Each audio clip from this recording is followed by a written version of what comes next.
Hello everybody, welcome to the Headwaters Science Center. I am Ryan, one of the educators here, and it is 3:30, which of course means it is time for one of our after-school STEM shows. For those of you who aren't aware, these shows are ones that we do every single day, 7 days a week at 3:30, where one of the educators here at the Science Center goes live on Facebook and Twitch and YouTube, and we do some sort of science-y demonstration for the audience out there. Like I said, trying to get in on the after-school crowd. Obviously, it doesn't make perfect sense on a Sunday, but you know, we're live when we're live. And so, what we are going to be doing here, hold up, let me fiddle with some audio here for a second, is talking a little bit about water. And specifically, we're going to be talking about the way water works as what is called a solvent. And solvents may be something you've heard of before. It means water is good at dissolving other things in it. Stuff dissolves in water relatively well. And we're going to talk a little bit about why that happens. We're going to show off what it happens. We're going to talk a little bit about what type of stuff this actually works for, because you might know everything doesn't dissolve in water, and you know, a very famous saying out there is, you know, mixes like oil and water, meaning to say they don't mix at all. So why doesn't oil dissolve in water, but why does some other stuff? And so I think to start, what we'll do is we'll talk a little bit about the water molecule. And so what we have here is a little molecule, a little model of a water molecule, and models are handy for stuff like this. I can't show you an individual water molecule. They're way too little. We can't see them, and I certainly couldn't show you it on camera. But so what we have here is a bigger, blown up version of a water molecule that kind of illustrates what I'm going to be talking about here. And so water, of course, has the formula, I'm sure you all know it, H2O. And what that means is that the H2 stands for hydrogen, 2. So these two white spots up here are hydrogens. And then the O stands for oxygen. And so this big red one here is an oxygen. So it's 2 hydrogens, 1 oxygen, kind of stuck together. That's what makes water. And water is interesting because it has what we call polarity. And polarity is maybe a word you've heard. Pole is, I'm sure, a word you've heard, like the North Pole and South Pole of the Earth are referencing actually the same thing. And what having a pole is, or what having polarity is, means that it has a positive and a negative side to it. And that's an electrical charge. And so in the case of water, this side, the side that has the hydrogens on it, has a little bit of a positive charge, and the side that has the oxygens has a little bit of a negative charge. And it's really important because it means that water will do stuff like stick together. So the oxygens will bond with the hydrogens, these little electrical pole connections there. And that's how we get things like, you know, the propensity for water to adhere and cohere. So water kind of gloms onto itself. I'm sure this is something you've noticed too if you've ever, like, you know, been in a car while it's raining out and watched the water kind of streaking across the windshield, and notice what happens is it kind of gloms onto itself. You know, we'll have 2 smaller drops that'll go close to each other, and all of a sudden they suck onto each other and become 2 big, or become 1 big drop. But that cohesion and adhesion doesn't just apply to water. It actually kind of applies to everything that has a pole as well. And that includes, let's be honest, most things have some sort of polarity to them. And so what I have here are 3 graduated cylinders that have water in them. And the water's red because I had a little food coloring into it for visibility's sake. And then these 3 here have canola oil in them. Canola oil. And that's just the regular color, it's the color canola oil is. And what we're going to do is we are going to take a look at a couple things that you probably could just find right around your kitchen, and we are going to pour them into each of these. So I think the thing we're going to start with here is salt, something that I'm sure you have around. And what we're going to do is we're going to take 1 teaspoon, so 5 milliliters of salt, and we're going to try pouring it. We'll do these 2. Pour 5 milliliters of salt into our water and 5 milliliters of salt into our canola oil. And we'll see what happens. Maybe do some compare and contrast as well. Make sure I measure a little more salt there than I probably needed to pour out, but so this is 5 milliliters of salt going into 80 milliliters of water. And I guess before I do it, let's get some hypotheses out there. Maybe some of you have done this before. Maybe some of you haven't, but what do you think is going to happen when I pour 5 milliliters of salt into 80 milliliters of water? 5 milliliters of salt minus a little bit because I spilled. And then we'll do the same with our canola oil. And again, while I'm doing that, you can be sort of keeping an eye on that water, seeing what's happening. I'll give it a stir in a second here.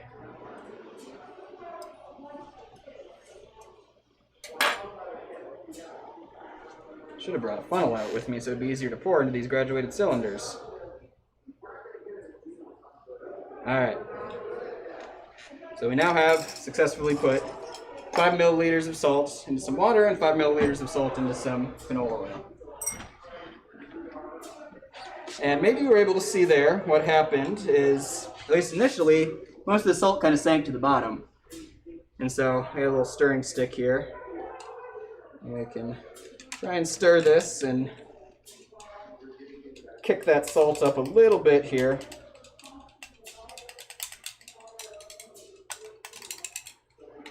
Or maybe even just cover it and give it a little swirl here. Do the same with our canola oil. And I said, while I'm doing this, what do you think is going to happen between the salt and the oil? So we know water and oil don't mix. We haven't quite talked about why yet, but what about salt and oil, or salt and water? Okay. And what you might see is even after doing a little bit of stirring, after doing a little bit of swirling there, I still have a big old pile of salt on the bottom of my oil one. And there's a little salt still sitting at the bottom of my water one, but the other thing I want to take a look at here is how much is in our graduated cylinders. So remember, I added 5 milliliters of salt to both of these, and they both started out at 80 milliliters inside the graduated cylinder. And so you would think if you had 5 milliliters of a thing to 80 milliliters of a thing, you would end up with 85 milliliters of a thing. That's not quite true. So especially with the water here, you can see my 80 milliliters is really only turned into about 82 milliliters. Whereas with the oil, it's still not all the way up to 85, but it's more than 82. It's maybe 83 or so that we have in there. And so why does that happen? Why does our volumes not just add up together? And so I think we'll go back here to our models. Put this over to the side. We're going to talk about kind of how water works. I said on a molecular level. And so we talked a little bit already. We said that water has poles. It's got a positive side and a negative side. And how water kind of tends to glom onto each other. And that's something that we see all the time. That's true just when you're looking at a bunch of liquid water too, is it kind of gloms together into these little chains and rings and things like that. But it's not all just like together as one big completely solid mass in there. There's space in between it. And so when we mix something else in with the water, there's a tendency for it to fill in those spaces. So it doesn't just sit right on top. It, like I said, mixes in amongst it, and it ends up creating a solution that is actually more dense than what the water was before we put the stuff in it. So salt water is more dense than fresh water is. And as a result of, like I said, that tendency for the salt, or really anything you put into it, to kind of fill in the gaps, it doesn't quite equal the same exact amount when you just add the two things together. But also, like I said, we saw a little bit of a difference between how much our water rose versus how much our oil rose. And that's because oil is actually not, or vegetable oil is not a great solvent for something like salt. And it's because oil is not polarized the same way that water is. And so salt is polarized. Salt has a positive side and a negative side as well. The salt formula is NaCl, so sodium chloride. And within that, the sodium side has a little bit of a positive charge, and the chloride, the chlorine side, has a little bit of a negative charge. And so what happens is when it gets mixed in with the water, what you see is that positively charged sodium finds that negatively charged oxygen, it'll glom onto it. And similarly, that negatively charged chlorine will find that positively charged hydrogen and will glom onto it too. And a lot of times, as a process of that, they'll get ripped apart. And so rather than having a single salt molecule, instead what you end up is a separate sodium and a separate chlorine atom. And that's what's happening when we're dissolving, is we're kind of breaking a molecule up into its constituent atoms and separating them. And so, I said that polarity ends up really making salt a good solvent for really anything else that has a polarity to it. And we'll try a couple other things here. Kind of just understanding that kind of the principles we've been talking about here are going to hold true for everything.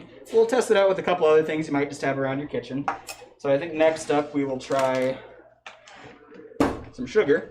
Just regular old table sugar, some sucrose.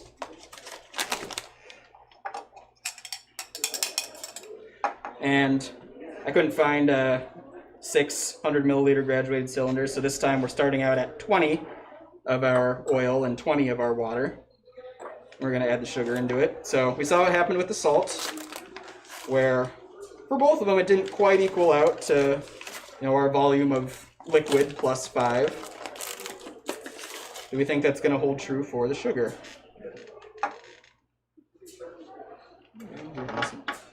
Leveled out here.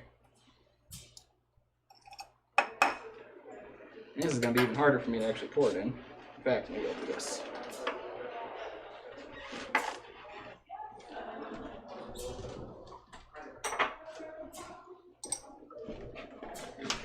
Ah.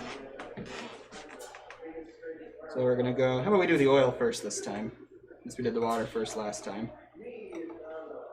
So we're pouring 5 milliliters, or 1 teaspoon, of regular old sugar into 20 milliliters of oil. We'll do the same here with our water. You see there is, the sugar is kind of glommed onto the top, it looks like. It's kind of floating even, at least for a while, and then eventually it decides it's going to fall off and sink down to the bottom. Oh, there goes the whole big pile. I wonder why it stayed at the top for a while before it sank. Sugar's a little chunky in here, hard to get out a clean teaspoon.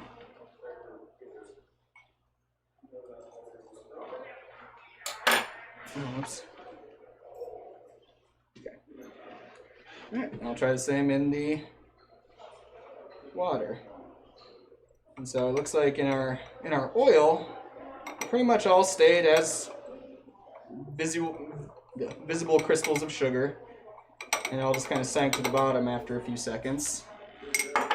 But we'll do our due diligence and give it a good stir here. Because right now we have a bunch of sugar that's sitting in the bottom too. And we'll see, I'm a little curious. 5 milliliters of sugar might be a lot for 20 milliliters of water to dissolve.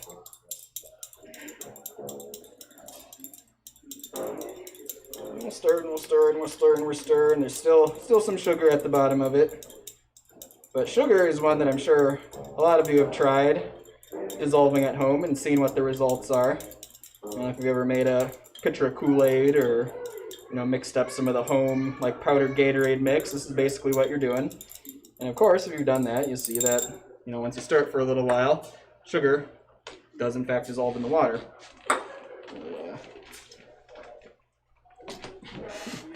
Get it dried off there. And now let's try the same with our sugar and our oil here. And I don't know how well this comes across on the camera, but my sugar is not doing much. And stir and stir and stir and stir and stir, and I still just basically have one big glob of sugar sitting at the bottom. Sugar is not very successfully dissolving for me. And so, again, we'll take a look at our volumes that we have inside of our containers here. And you can see on the water one, we went from 20 to, let's see, 21, a little under 22. And on our oil one, we went from 20 to almost 24. So again, we did see some of the sugar filling in some of the gaps there on our oil. So we didn't quite get a 20 plus 5. But again, within the water, it dissolved more of it, filled in more of the gaps, and so we ended up with a little bit lower volume at the end there. And finally, we'll go back to our 100 milliliters here. Set that aside. Get this out of the way. And we're going to try some flour. Now, flour is maybe something that you've mixed with stuff before. You ever mixed flour and oil or flour and water before? Maybe if you've done some baking, you might be familiar with how these reactions work. But maybe not. I'm not much of a baker myself, so we'll experiment here a little bit. So what do we think? Are we going to get the same reaction? Are we going to get a different reaction? Again, just like before, I'm going to pour it in my beaker first, just because it's a little easier to pour out of. And so again, we're at 80 in both of these. We're pouring 5 milliliters of flour.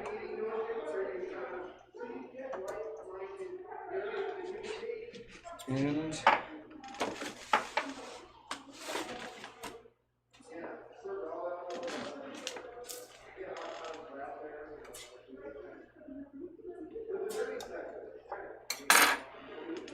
again, 5 milliliters of flour into our oil. You guys getting your hypotheses out there of what we think is going to happen here? Alright, let's try stirring it. That flour immediately is getting kind of sticky. It's not really, I mean, you can see it's kind of getting mixed in with the oil a little bit, but it's kind of glomming onto my little stirring stick here. A couple little pieces are kind of glomming onto each other and sinking all the way down to the bottom. I can't quite reach the bottom with my stirring stick in these tall cylinders. But I'll give it a couple seconds there of stirrage. And we'll try it in our water. Now I think it's going to happen. We saw twice now with 2 separate things that we put in there that the water seemingly was able to dissolve the salt and the sugar more effectively than the oil was. Do you think that's going to hold true for the flour? And if so, why? If not, why not? Well, certainly a much more of a visual change than we had with any of the other two.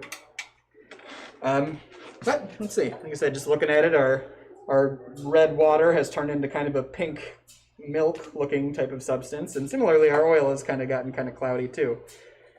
But let's take a look at our relative volumes here, and again, we are seeing our water has gone from 80 to, call that 82, whereas our oil has gone from 80 to, let's see, 81, 82, about 83.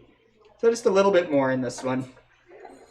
And so again, you're seeing the water seemingly did dissolve. I don't know if that's exactly what's happening here, the word for it. The oil, it was able to take in that flour and not increase in volume as much as the oil did. Like I said, that's a part of that is because there's gaps between those molecules that are getting filled in by the stuff we're mixing in there, whether it be the salt or the sugar or the flour. Like I said, and part of that is, like I said, salt or water is really good at dissolving stuff that has a polarity to it. And as far as I know, flour should not have a polarity to it, so it should not dissolve very well in water, is what that should mean. Like I said, we didn't see a huge difference here, but how it's supposed to work is that the flour should not dissolve very well in the water, assuming we have, you know, the flour I think we have. What do you think, Chuck? Can you think of any reason why it might be dissolving in the water?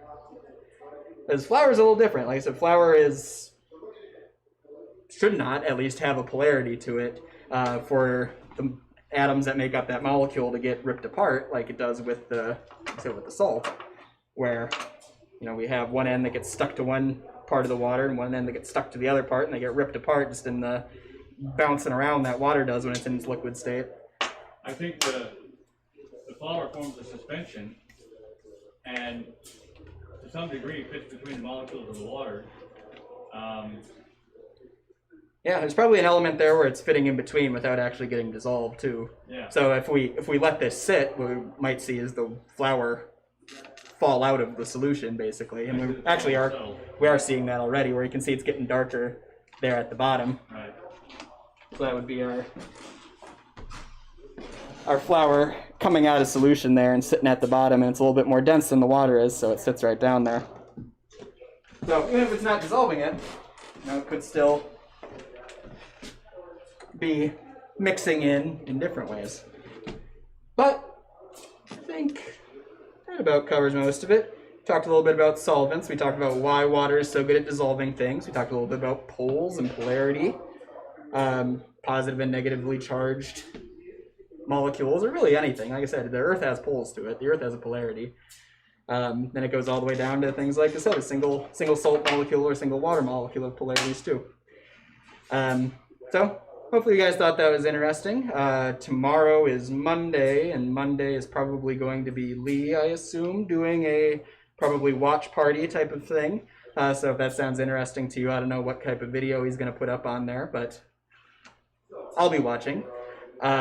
Otherwise, thank you all for watching, and if you are interested in coming in person, and if you happen to come on a day, especially when we're open, like today, you might be able to come in and see us do one of these shows live and potentially even participate in it. I love having a live audience. I love having volunteers I can call up to do things with me while I'm doing these type of performances. But I'm perfectly happy just with my internet audience too. I appreciate you guys as well. So if you do want to come in though, we are currently open Friday, Saturday, and Monday from 9:30 to 5:30, and we're open Sundays from 1 to 5:30. So like I said, come on in and visit. We'd be happy to have you, and see you tomorrow.